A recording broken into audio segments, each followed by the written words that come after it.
देखिए, भारतीय संसद का डेलीगेशन जो आया, एक तो मैं बहुत स्वागत करता हूँ क्योंकि वो उन्होंने भारत को इंडोनेशिया को चुना और उनका यहाँ पे बहुत अच्छा रिसेप्शन मिला। जिन लोगों से वो मिले, जिन लोगों को उन्होंने मैसेज दिया इस डेलीगेशन का कि पहलगाम का जो आतंकवादी आक्रमण हुआ, उसका भारत ने किस तरीके से जवाब दिया और किस तरीके से भारत ने एक न्यू नॉर्मल एस्टेब्लिश किया है कि हम आतंकवादियों का नहीं, जो देश आतंकवादी को सपोर्ट करते हैं, वो भी हमारे निशाना बनेंगे। ये मैसेज लोगों ने समझा, सराहा और कंडोलेंसेस भी दिए कि इस तरह की चीज़ नहीं होनी चाहिए। इंडोनेशिया खुद भी पीड़ित रहा है आतंकवाद से, तो यहाँ पे जो मैसेज दिया डेलीगेशन मेंबर्स ने, वो लोगों ने अच्छे से समझा है और भारत के साथ सहानुभूति और समर्थन प्रकाश किया है। बिल्कुल, ये बात तो इस बार नहीं, कई सालों से हम कह रहे हैं, सब जानते हैं।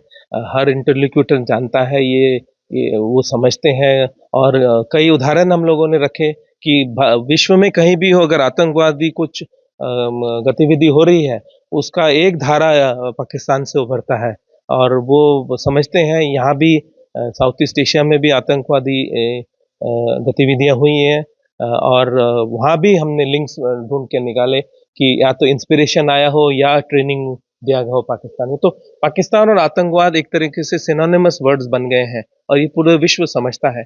अब कुछ लोग इस बात को ओपनली नहीं कहते, उनकी अपनी मजबूरियाँ होंगी, लेकिन यहाँ पे तो पूरा हमें समर्थन मिला है। ये तो आपके प्रश्न का उत्तर आपके सवाल में ही है कि सबसे बड़ा मुस्लिम देश है और भारत सबसे दूसरा नंबर पर है मुस्लिम आबादी को लेके।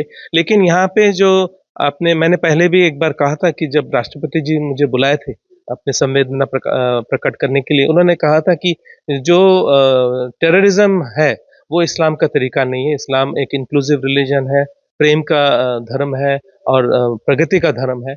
इसमें आतंकवाद की कोई जगह नहीं है और मुझे लगा कि ये जो चयन हुआ है इंडोनेशिया का, ये बहुत ही सही चयन है इन द सेंस दैट यहाँ के लोगों को बताया गया है कि हम भी आतंकवाद के खिलाफ हैं, हम किसी धर्म के खिलाफ नहीं हैं और आतंकवाद को जो सपोर्ट करेंगे, हम उनके खिलाफ रहेंगे और इसका समर्थन सभी से मिला है। बहुत ही भयानक आतंकवादी इंसिडेंट हुआ था 2002 में बाली में और उसके बाद इंडोनेशिया ने कई कार्यक्रम लिए हैं एंटी टेरर।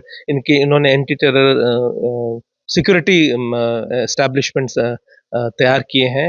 काफ़ी कोऑपरेशन दूसरे देशों के साथ होता है, भारत के साथ भी है और श्रीलंका के साथ भी। एंटी टेरर स्कूल बनाया गया है और साथ ही साथ सोसाइटल लेवल पे और एजुकेशन लेवल पे भी डी रेडिकलाइजेशन और वायलेंट एक्सट्रीमिज्म के खिलाफ काम हो रहा है। तो इंडोनेशिया इससे मजबूत होकर उभरा है और इंडोनेशिया में आतंकवादियों का स्थान कम हुआ है बाली बॉम्बिंग्स के बाद, ये मैं दावे के साथ कह सकता हूँ। भारत के डेलीगेशन ने पार्लियामेंट्री जो इंडोनेशिया पार्लियामेंट्री फ्रेंडशिप ग्रुप, उनसे मिले, विदेश मंत्री उप विदेश मंत्री से मिले, फिर वो सेक्रेटरी जनरल ऑफ आसियान से मिले, नदतुल उलेमा जो सबसे बड़ा मुस्लिम ऑर्गेनाइजेशन है उनसे मिले, रेजिडेंट एम्बेसडर से मिले, पॉलिटिकल पार्टी से मिले, इस्लामिक पॉलिटिकल पार्टी से मिले, मीडिया से मिले और भारतीय समुदाय के लोगों से मिले। इंडोनेशिया और भारत आतंक के लड़ाई में ही नहीं, कई चीज़ों में साथ-साथ है और इस बार यहाँ आने पे हमें पूरा समर्थन मिला है। जो पहलगाम में हुआ और भारत ने जो कार्रवाई की, उसका समर्थन मिला है और मुझे लगता है कि इंडोनेशिया इस बात को अच्छी से समझता है कि आतंक का इस दुनिया में कोई स्थान नहीं है।